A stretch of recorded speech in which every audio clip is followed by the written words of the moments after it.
주시길 바랍니다. 네, 바랍니다. 자, 오늘 우리가 함께할 말씀은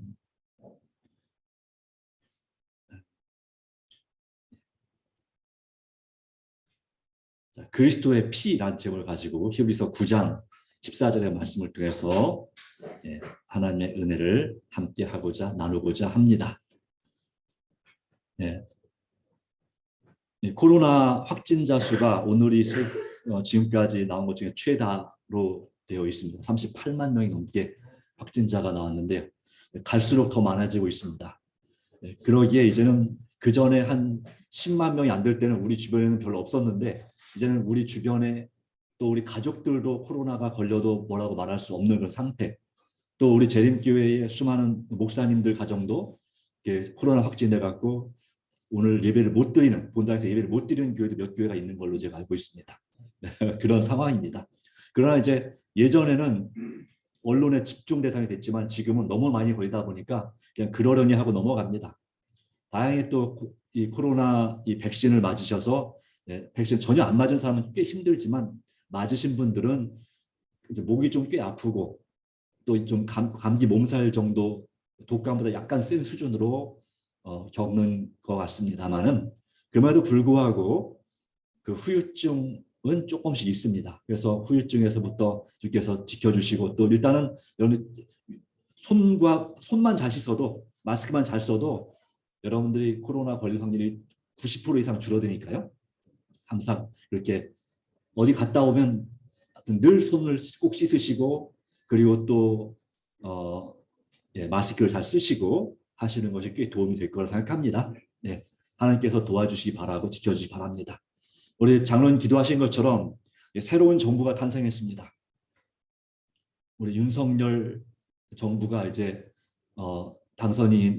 당선됐고 그리고 이제 5월 10일부터 이제 새 정부가 이제 취임하고 시작하게 됩니다. 이 분을 지지하신 분도 있을 것이고 또 그렇지 않은 다른 후보를 지지하신 분들도 있을 것입니다. 그러나 그 다른 분들 지지했다고 해서 그 표가 사표가 되는 것이 아니고 또 어떤 경우는 무효표도 있지만 그럴지라도 그것이 이 박빙의 승부를 통해서 이 새 정부에게 경각심을 주고 자만하지 않게 하고 또 겸손하게 나라를 이끌 수 있는 그런 그 양식이 되는 것을 우리가 기억하고 이제는 우리 취임 이 당선 그 인사에도 나온 것처럼 이제는 여야 할 것 없이 또 그 진보와 보수 할 것 없이 우리가 한 마음으로 연합해서 이제 이 나라를 정말 잘 이끌어가는 것이 필요하다고 생각합니다. 그래서 우리가 이 그리스도인으로서 할 일은 이 나라가 바르게 또 주님의 뜻대로 성장할 수 있도록 나아갈 수 있도록 간절히 기도하는 것입니다. 그 후보나 당이 내 취향과 안 맞을지라도 상관없이 우리는 그들을 위해서 기도해야 됩니다. 하나님께서는 나라와 국민을 정말 사랑하는 지도자를 도우시고 격려하시고 그에게 지혜를 주셔서 의의 길로 가게 하십니다. 그러나 그 마음이 교만해지면 세상 역사를 볼 때 하나님 반드시 결국은 심판하시는 모습을 우리나라 역사를 통해서도 우리는 보는 것입니다. 대통령들의 그 임기 후에 어떤 결말을 낳는지를 우리가 보았습니다. 그것은 하나님의 큰 심판은 아니지만 작은 심판이죠. 그렇게 살아서는 안 될 것에 대한 심판을 보여줍니다. 그런 면에 있어서 우리가 정말 바라는 것은 우리나라의 대통령이 그 퇴임 후에 감옥 가지 않고 정말 우리 국민의 존경받는 그런 대통령으로서 설 수 있도록 될 수 있도록 그렇게 바라는 것이 우리의 바람이기도 합니다. 하나님께서 참으로 역사하시고 도와주시기를 날마다 나라의 지도자들과 또 교회 지도자들 그리고 이제 6월 1일에는 이제 지방선거가 있죠. 그래서 이 경기도 또 김포시 같은 이 도지사 그리고 시장, 군수 또 시의원, 도의원을 뽑는 그런 선거가 있습니다. 어쩌면 그분들이 누가 뽑히느냐가 이 대통령이 누가 되느냐 못지않게 중요한 문제일지 모릅니다. 한 3개월 남은 시점에서 여러분들 바로 그분들을 위해서 더 간절히 또 기도할 필요가 있겠다 생각이 듭니다. 지금 현직으로 있는 분들도 마무리 잘 할 수 있도록 기도하고 우리가 함께 중보기도 하는 것은 아주 큰 힘이 된다고 믿습니다. 자, 이처럼 우리 예수 그리스도께서 우리를 구원하시기 위한 그 선과학의 대쟁투에 있어서도 이 사단과의 피말리는 그런 싸움이 있었고 마침내 십자가에서 극적으로 예수님께서 승리하신 것입니다. 그리고 예수님의 소원은 저와 여러분 온 사람들이 진정으로 회개함으로 하나님과 하나가 되기를 간절히 바라시는 것이 바로 하나님의 나라. 이제 이 세상 나라는 대한민국이랄지라도 언젠가는 망하겠지만 영원한 세상 나라는 영원하지 않습니다. 그러나 하나님이 세우시는 나라는 다니엘 2장에 나오는 하나님이 세우시는 나라 44절 45절 나오는 그 나라는 영원히 망하지 아니하는 나라입니다. 우리는 그러기에 현재 우리가 살고 있는 나라에도 충성해야 되지만 영원히 하나님께서 세우실 하나님의 나라의 백성으로서 자녀로서 우리가 충성하는 것이 더 우선임을 기억하시기 바랍니다. 예, 그와 같은 나라를 사랑하는 마음, 이 애국심은 바로 이 땅의 나라에 대한 애국심뿐만 아니라 더 중요한 것은 무엇입니까? 하나님의 나라, 하늘 나라에 대한 애국심이 훨씬 더 중요함을 우리는 다시 한번 기억하고 오늘 말씀을 통해서 위로받고 은혜받기를 바랍니다. 히브리서 9장 14절 그리스도의 피란 제목으로 말씀을 보겠습니다. 히브리서 9장 14절의 말씀입니다. 하물며 영원하신 성령으로 말미암아 흠없는 자기를 하나님께 드린 그리스도의 피가 어찌 너희 양심을 죽은 행실에서 깨끗하게 하고 살아계신 하나님을 섬기게 하지 못하겠느냐 말씀했습니다. 쉬운 성경 이렇게 기록합니다. 번역합니다. 그렇다면 영원하신 성령을 통해 하나님께 자기 자신을 완전한 제물로 드린 그리스도의 피는 어떻겠습니까? 그의 피는 죽음에 이르게 하는 행동에서 우리의 마음을 깨끗하게 하고 살아계신 하나님을 섬기는데 부족함이 없도록 할 것입니다. 성경에서 볼 때 영원하신 삼위 하나님의 그 연합적인 그 사역, 구속의 역사는 창조부터 시작해서 여러 역사 가운데서 역사하신 모습을 볼 수가 있습니다. 보통 우리가 삼위일체라고 하는데요. 삼위일체는 마치 머리 세 개에다가 몸이 하나인 것처럼 오해를 받을 소지가 있습니다. 그것이 아니죠. 각자 몸이 따로따로 있는 세 분인데요.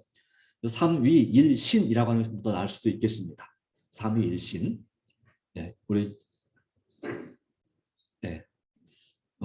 신학 우리 정말 존경받는 우리 교단의 목사님 중에 한 분이 그렇게 말씀합니다. 삼위일체라기보다는 삼위일신이 더 맞다라고 그렇게 했는데요. 네.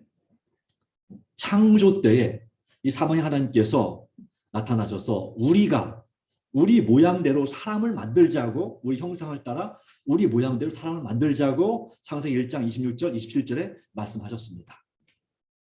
그래서 하나님께서 한 분이지만 그 안에 세 분이 계심을 성부 성자 성령 삼위께서 한 분 하나님으로 계심을 보여주고 있습니다. 이 하나님이란 단어 자체도 이 단수가 아니라 복수로서의 하나를 가리키는 것입니다. 연합된 하나를 가리키는 것인데요. 네, 엘로힘 그러면 하나님. 근데 원래 단수는 엘로힘이다. 맞으면 어떻게 되면 하나히 이렇게 될 수 있게 하나님이 아니라 하나니가 되는 거예요. 미음자가 빠지는 거예요. 그 미음자 하나 있느냐 없느냐에 따라서 그것이 단수냐 복수냐, 복수냐 단수냐가 결정되는데요. 자, 사람이 창세기 3장에 죄를 졌습니다. 3장 22절 말씀 가운데 이렇게 말씀했습니다.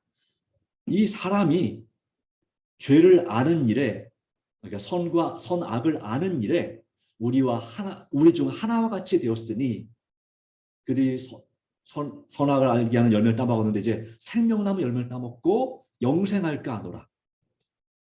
죄를 지은 상태로 영생하는 건 하나님의 뜻이 아니죠.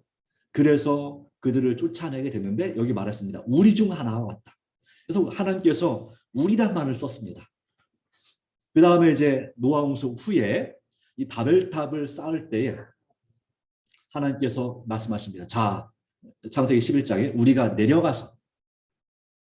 내려가서 그들의 그 언어를 혼잡하게 하자라고 말씀하시면서 삼위 하나님이 내려오셔서 언어를 혼잡하게 함으로 결국은 온 세상에 사람들이 퍼져 살게 되었습니다. 자, 율법 가운데도요. 하나님의 품성이 나타나 있고 그 삼위 하나님의 그 말씀, 예, 또한 그 말씀을 주신 분, 그리고 말씀을 우리 삶에 적용시키는 분으로서 이 삼위 하나님께서 역사하십니다. 성소에도 마찬가지입니다.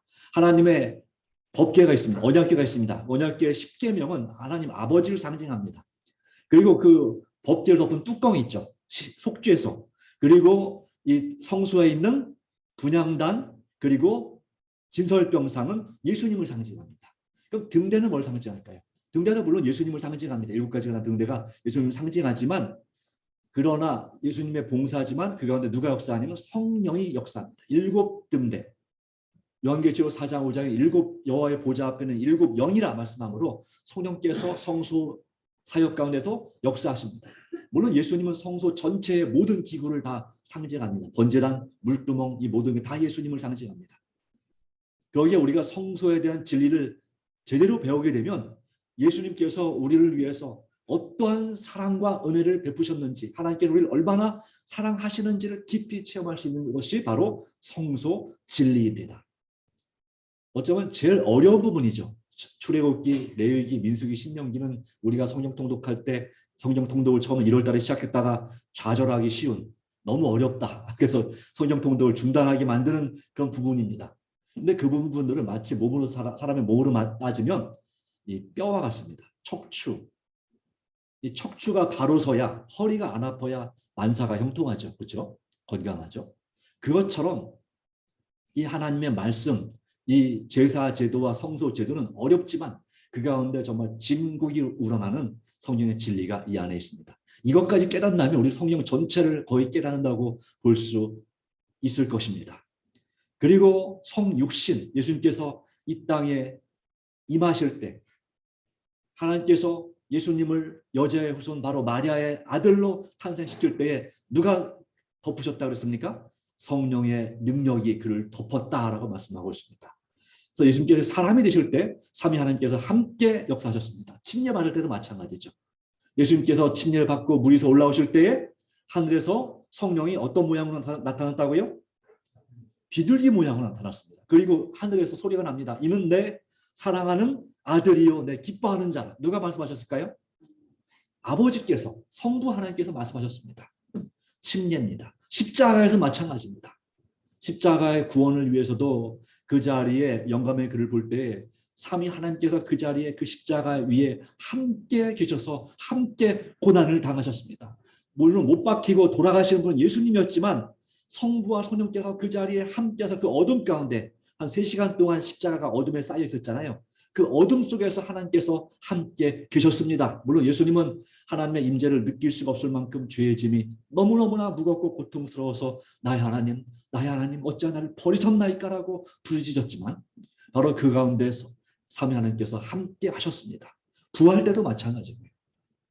그리고 교회 사역 가운데서 하나님께서 이 교회를 세우셨고 예수님이 이 교회의 머리가 되시고 성령은 교회 교인들에게 각자 필요한 은사를 나눠주시고 죄를 깨닫게 하시고 의에 대하여 심판에 대하여 책망하시는 그런 사역을 지금도 하고 계시는 것입니다.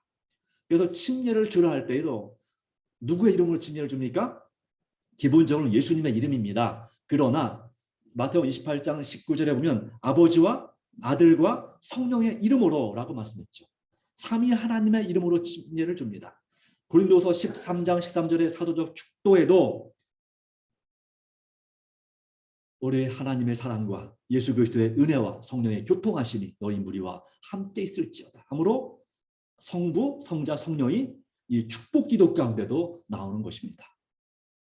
또 재림 때도 마찬가지고요. 예수님만 재림하는 것이 아니라 삼위 하나님이 함께 오시는 것입니다. 물론 주체, 주역은 예수님이죠. 가심을 본 그대로 오십니다. 그러나 성령께서 성부께서 함께 하시고 심판도 심판장은 심판하는 권세를 재림 전 심판까지 이 모든 것은 이제 아버지 하나님께서 주장하지만 재림 후의 심판, 최후의 심판은 누가 심판하는 권세를 갖고 있냐면 예수님께서 심판하는 권세를 가지고 있습니다. 성령께서 그 모든 것을 증명하고 도우시죠. 마찬가지로 마지막 재창조 역사, 영원한 행복을 주는 이 재창조 역사도 삼위 하나님께서 창조 때 우리가 창조하셨다 하신 것처럼 마지막 이 모든 세상을 회복하는 그 역사에도 성령께서 또 성부께서 성자께서 함께 세상을 재창조하실 것이 분명합니다. 예, 그것이 바로 요한계시록 21장에 나오는 말씀입니다. 내가 만물을 새롭게 하노라. 하나님의 역사가 이렇게 이루어집니다. 이 삼위 하나님께서 역할 분담하셨습니다. 성부는 근원자로서, 그리고 또 재판장으로서, 물론 예수님도 재판장이지만요, 성자는 창조자로서, 물론 성부도 창조자입니다. 삼위 하나님이다 창조자입니다. 그러니까 주권자로서 주로 이 창세기나 그리고 출애굽기나 이 구약의 신의 산에서 나타나신 만군의 하나님 여호와는 누구시냐면 예수님이십니다. 이 땅에 예수님이 오시기 전에 성자 하나님께서 이 여호와로서 하나님의 마치 대변인처럼 그렇게 나타나서 말씀을 선포하시고 또 심판을 말씀하시고 예언하시고 이 모든 것을 누가 하셨다고요? 예수님께서 하신 것입니다. 그리고 그래서 그 예수님의 권세가 삼위 하나님 중에 제일 많이 드러나 보였고, 그렇기 때문에 루시퍼, 바로 사단이 누구 자리를 탐냈냐면 바로 예수님의 자리를 탐낸 거예요. 네. 예수님보다 조용하게 계시는 아버지 하나님과 성령의 자리보다는 누구 자리가 제일 빛났어요? 예수님의 자리가 빛났기 때문이죠. 예수님도 물론 중보자이고 보혜사이십니다. 보혜사는 돕는 자, 상담자, 은혜를 베푸는 자, 이것이 보혜사입니다. 성령께서는 이 창조나 구원에 있어서 직접적으로 실행하시는 분이십니다. 그리고 역시 보혜사가 되죠. 근데 오늘 본문의 말씀 가운데 나오는 이 히브리서 9장 14절 말씀 가운데서는 성부는 하나님으로 나타나시고요, 성자는 제물, 바로 그리스도의 피라고 말씀하죠. 제물로 나타나십니다. 사실 성자는 제물이자 히브리서에서 대제사장, 자기 자신을 하나님께 드리는 대제사장으로 역사하시죠. 성령은 보혜사로서 그 제물이 하나님께 드려지도록 돕고 실질적으로 적용시키는, 우리 삶에 적용시키는 역할을 누가 하시냐면 성령께서 하시는 것입니다. 자, 이해가 되시나요? 그러기에 한 분 하나님이라고 하는 그 징후 가운데 성부와 성자와 성령께서 삼위로서 온전히 한 마음 한 뜻으로 역사하신다. 이 세 분 사이는 라이벌 의식이 없습니다. 누가 더 높고 누가 더 낮고 마치 그 올림픽의 금메달, 은메달, 동메달처럼 그런 차이가 없습니다. 똑같은 동등하시고 동질을 가지신 그런 하나님이심을 우리는 분명히 믿고, 바로 그 세 분 하나님께서 우리를 정말로 사랑하시는 것입니다. 이제 다음 주에는 성만찬제식이 있을 예정인데요. 예, 제가 잘못 썼군요. 네, 포도즙은 죄송합니다. 네, 포도즙은 그냥 갑시다. 예.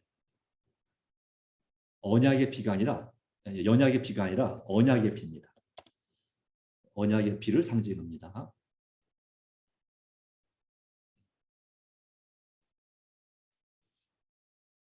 예.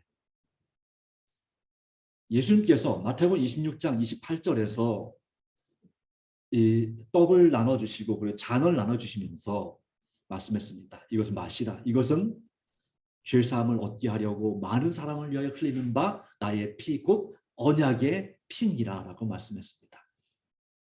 이 언약의 피, 예수님의 그 보혈의 공로로 저와 여러분이 죄사함을 얻는 것입니다. 그리고 하나님과 화목하게 되는 것입니다. 그리고 주님께서는 말씀하셨죠.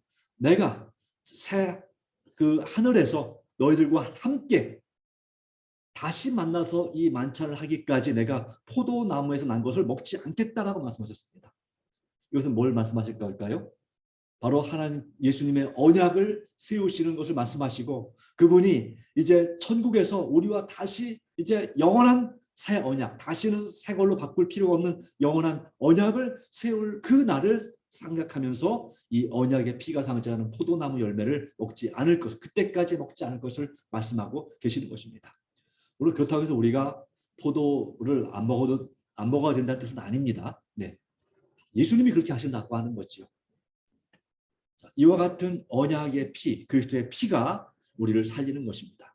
자, 어떤 그리스도의 피에 어떤 효력이 있을까? 첫 번째는 양심을 죽은 행실에서 깨끗하게 하는 것입니다.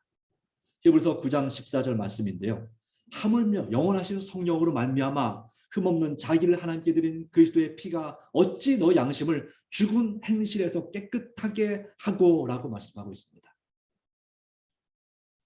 자, 양심, 우리의 양심을, 여러분 양심이 살아있나요?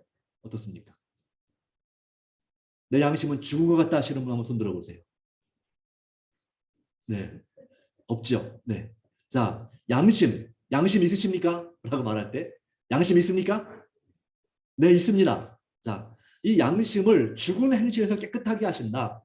이것은 다시 말하면 우리의 죄를 용서해 주시는 걸 의미합니다. 용서하고 우리를 의롭다 하시는 걸 의미합니다. 그래서 이것을 뭐라고 볼 수 있냐면 구원이에요. 이거는 우리의 양심을 죽은 행실, 다시 말하면 죽은 행실은 죄입니다. 죄에서 깨끗하게 한다. 그 죄에서 깨끗하게 하는 게 용서죠. 그리고 우리를 의롭다고 칭하시는 거죠. 이것이 바로 이 그리스도의 피의 효력과 능력입니다.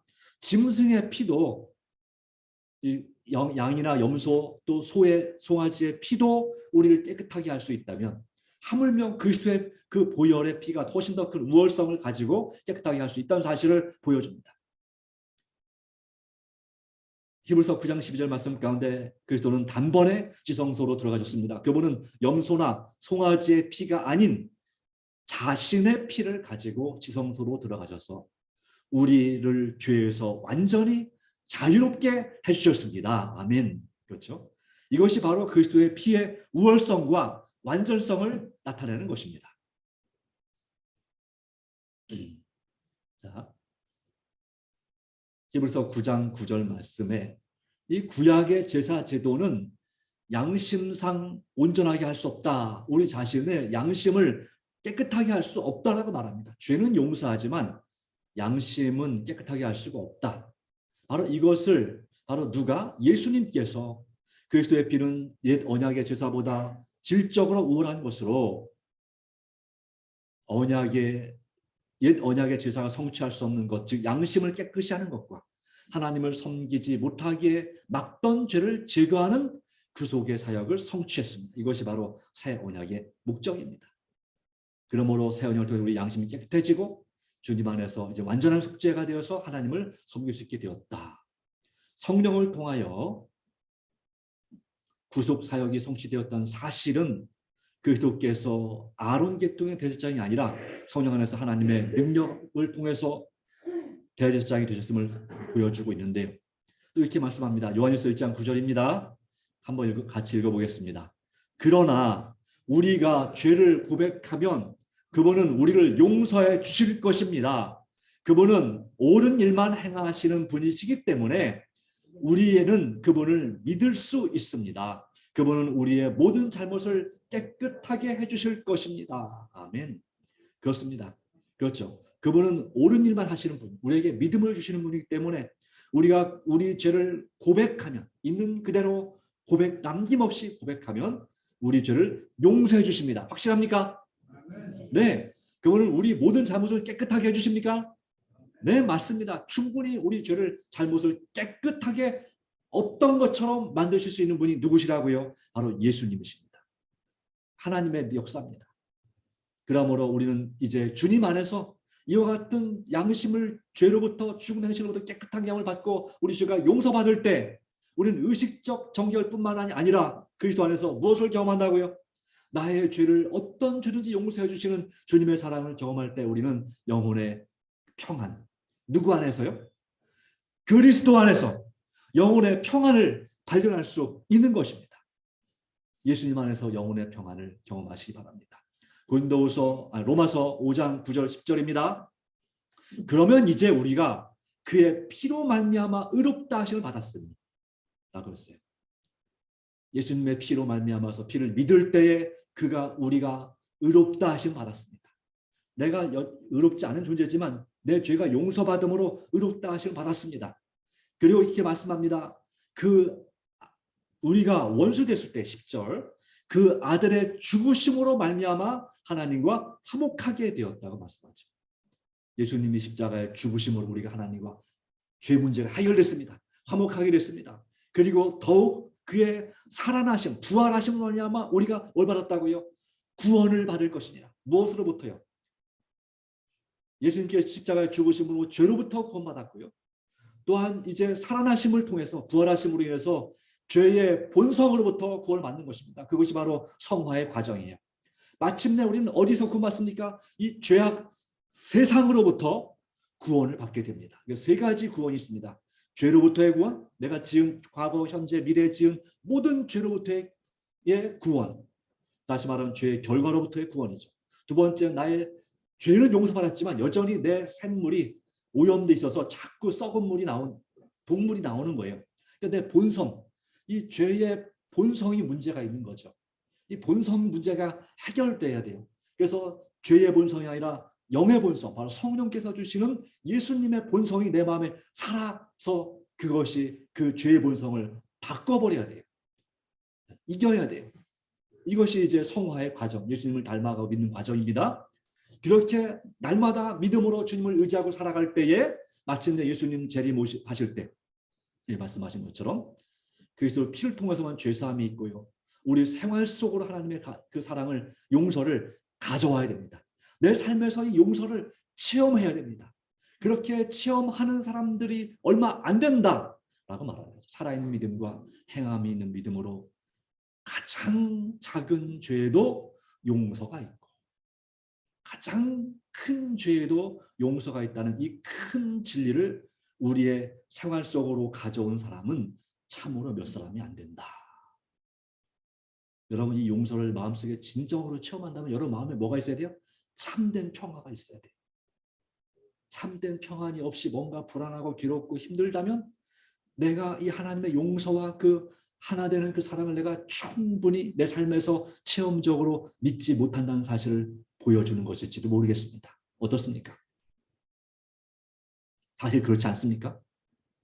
우리는 우리 자신의 마음을 살펴야 하고 주님의 용서를 내 삶에서 참으로 체험하는 성도들이 되기를 간절히 바랍니다. 자, 왜 그래야 됩니까? 히브리서 9장 18절 말씀. 자, 같이 읽겠습니다. 시작. 이와 같이 그리스도도 많은 사람의 죄를 담당하시려고 단번에 들으신 바 되셨고, 그 다음 구원에 이르게 하기 위하여 죄와 상관없이 자기를 바라는 자들에게 두 번째 나타나시리라. 아멘. 예. 죄와 상관없이, 우리는 주님 안에서 죄와 상관없이 돼야 됩니다. 단 한 개의 죄라도, 단 하나의 죄라도 우리 마음속에 남아있으면 안 됩니다. 죄가 생각납니까? 생각납니다. 옛날에 이미 회개했던 죄로 생각납니까? 납니다. 네. 오늘 아침에도 생각납니다. 그렇지 않습니까? 제가 저 다른 교회에 있을 때에 제 여동생이 주유소에서 아르바이트를 했는데 11시에 알바가 끝났어요. 근데 그때쯤 되면 시내버스가 끊어져요. 그래서 데리러 오라고 했는데 제가 그때는 뭔 생각이냐, 데리러 못 간다고 그랬어요. 그래서 그 동생이 아주 힘들게 와야 됐어요. 택시를 타고 오든지 거의 직원차를 타고 오든지 뭐 그렇게 됐어요. 근데 지금 생각해보면 내가 도대체 뭔 정신을 했는지 모르겠다. 동생을 정말 사랑하지 않고 동생 마음에 상처를 주었다는 생각을 했는데, 물론 이 죄를 몇 번씩이나 회개했는지, 이미 회개하고 용서받은 죄인데 오늘 아침에 생각나더라고요. 이 말씀을 준비하면서 내가 그랬었지. 이거 용서받은 죄지만 하여튼 제가 도대체 뭔 정신을 했는지 모르겠습니다. 네, 다시 한번 용서를 확인합니다. 그렇습니다. 네, 그렇습니다. 종종 우리가 정말 예수님의 사랑으로 하지 않고 이기적인 마음으로 행했던 그런 죄들이 또는 그런 것들이 생각납니다. 생각났을 때 내가 그것을 이미 회개했다면 용서받은 것이고 증명하면 됩니다. 이건 하나님 내가 회개를 구한 것입니다. 그런데 아직까지 내가 회개한 기억이 없다면 그 죄에 대해서 즉시 무릎 꿇고 하나님께 진심으로 회개하면 됩니다. 결과적으로 우리가 죄와 상관이 없어야 합니다. 그럴 때 자기를 바라는 자들에게 두 번째 나타나시려 재림, 우리를 구원하기 위해서 오시는 것입니다.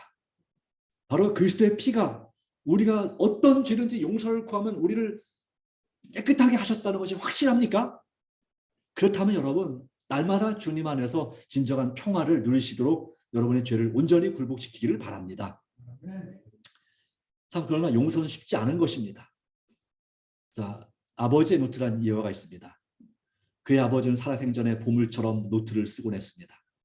다른 일에 일체 빈이 없어졌지만 오직 노트에 대해서는 함구하고 아들이 그걸 못 보게 했습니다. 금지시켰습니다. 그래서 아버지 허락 없이 보는 것이 뭐해서 보지 않았습니다. 결국 언제 아버지가 돌아가시던 날이 돼서야 비로소 그 아버지의 노트를 펴볼 수 있었습니다. 그 노트에 적힌 것은 가족들의 이름과 친구들의 이름 그리고 낯선 사람들의 이름이 있었습니다.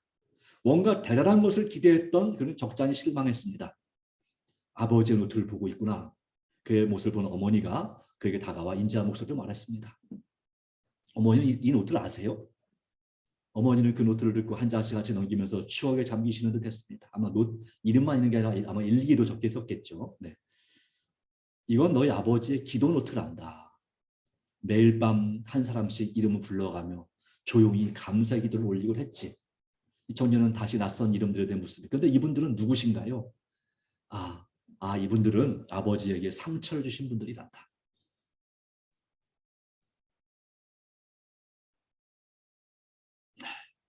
아버지는 매일 그들을 용서하는 기도를 올리셨지. 자, 여러분은 여러분에게 상처를 준 사람을 기도 노트에 적어놓고 그 사람들을 용서하는 기도를 올리고 계십니까?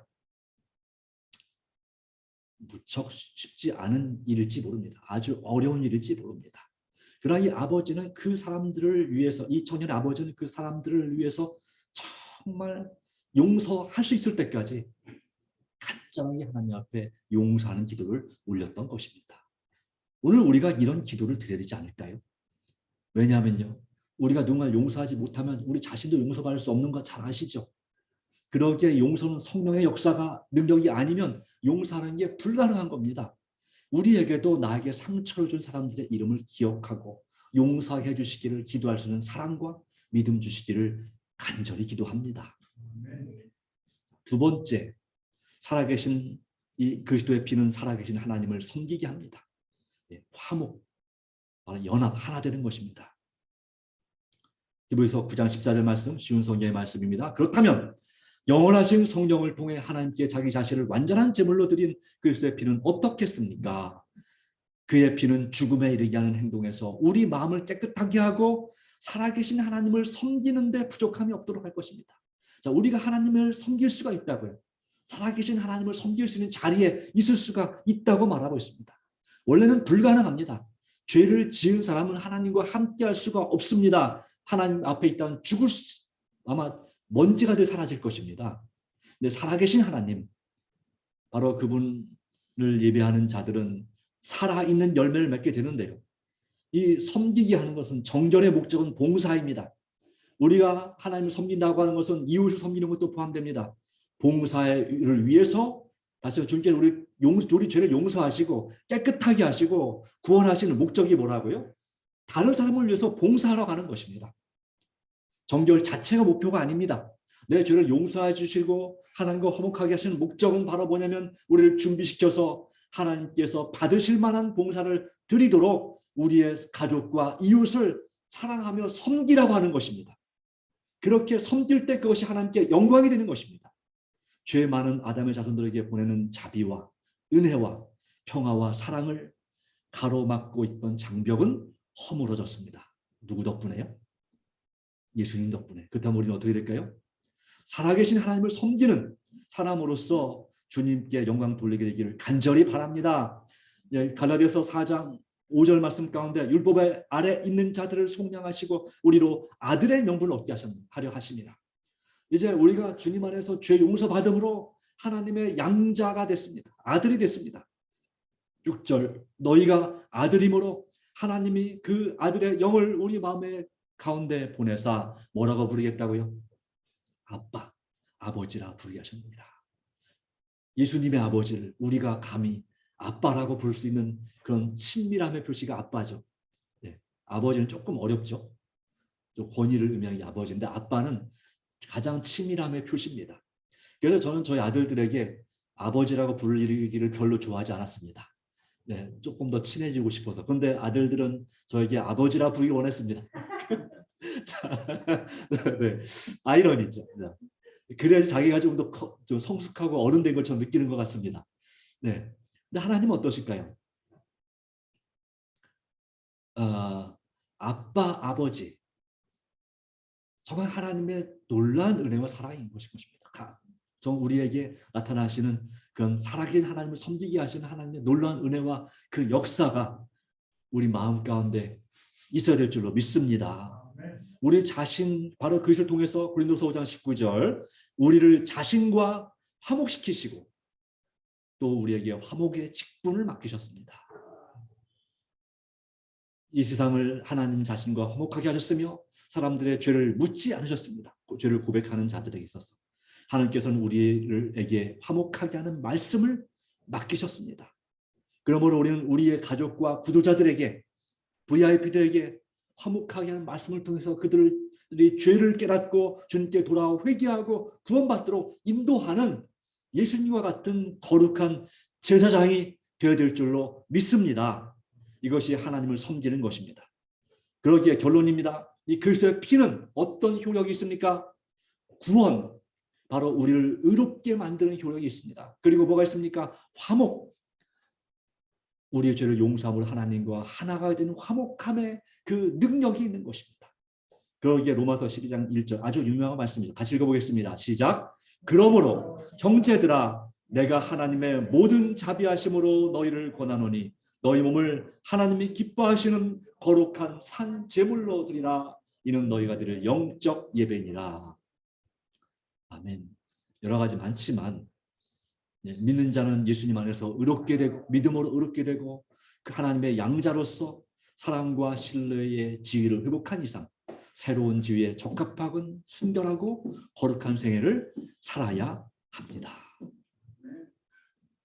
그래서 더욱더 즐겨 순종하게 되고 그 사랑과 감사 속에서 하나님의 선하시고 기뻐하시고 온전한 뜻을 좀 더 간절하게 알고 이해하고 실행하기를 갈망하는 사람이, 그것이 바로 예수님의 피로서 구원받고 화목하게 된 그리스도인의 모습인 거죠. 이 영적 예배는 합당한 예배라고 표현하고 있는데요. 순결하고 거룩한 생에 자신을 드리는, 헌신하는 그리스도인의 헌신은 바로 영적 예배가 되겠습니다. 신자를 예수 그리스도로 말미암아 하나님이 기쁘게 받으실 신령한 제사를 드릴 거룩한 제사장으로 묘사하고 있는데요. 자, 용서의 다리. 자, 이런 제사장으로서 다른 사람을 용서하지 못한 사람은 뭐 같다고요? 자신이 건너야 할 다리를 부수는 것과 같다. 여러분, 내가 건너가야 돼. 천국으로 가려면 건너가야 될 다리가 있는데 그 다리를 내가 부숴버리면 어떻게 건너겠습니까? 그 다리가 누굽니까? 예수님이죠, 사실은. 그렇죠? 예수님이 우리를 이 죄악 세상에서 천국 하나님께로 연결시켜주는 다리입니다. 근데 다른 사람을 내가 용서하지 못한다면 예수님을 부숴버리는 거나 마찬가지. 예수님을 못 박아 죽이는 거나 마찬가지라는 사실을 우리는 깊이 느껴야 합니다.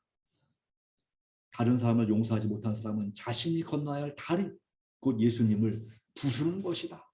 우리가 어떻게 이와 같은 죄를 다시 치울 수 있겠습니까? 그러기에 성령의 감동으로, 역사로 용서해 주시기를, 용서할 수 있게 해주시기를 더 간절히 기도하시기 바랍니다.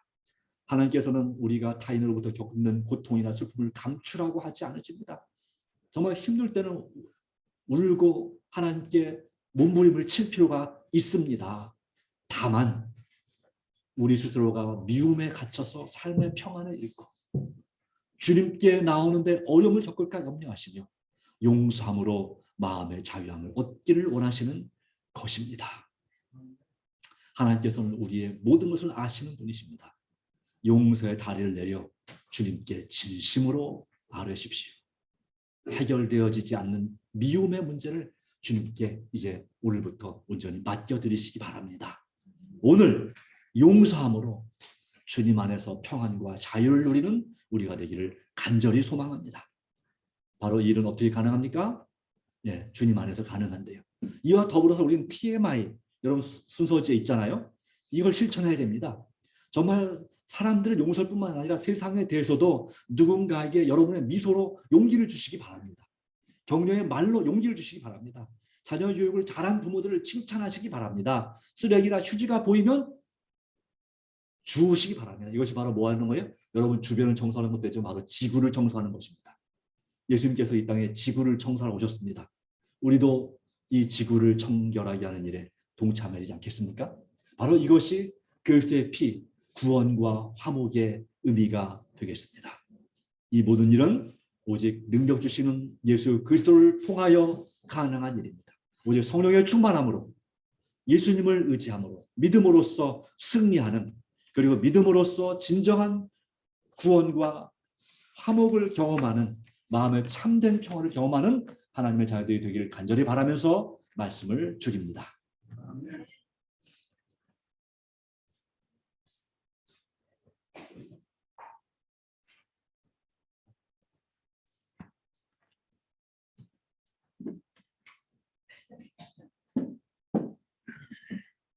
마치는 찬미 338장입니다. 마치겠습니다. 하나님 아버지 주신 귀중한 은혜와 사랑을 인해서 진심으로 감사를 드립니다.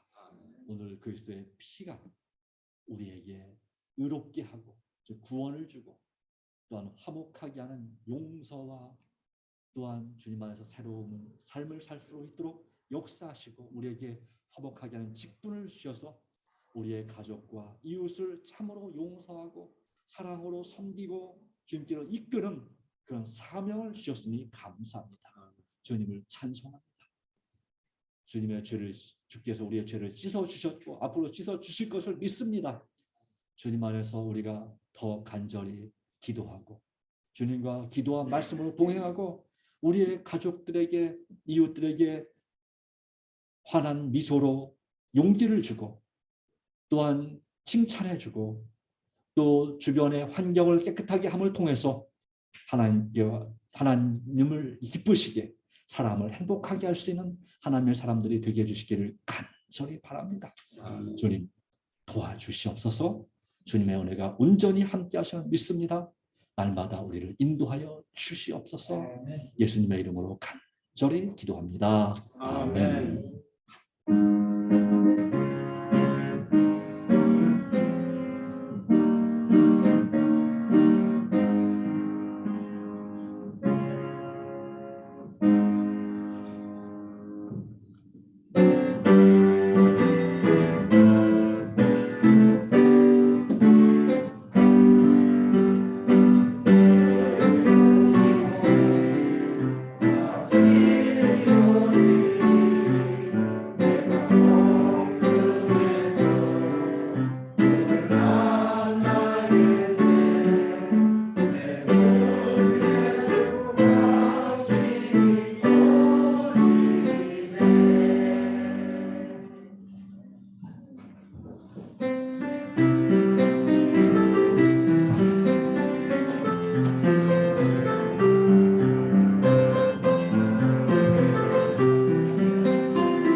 네, 감사합니다. 네, 주님께서 평안한 또 한 주간 되시기 바랍니다.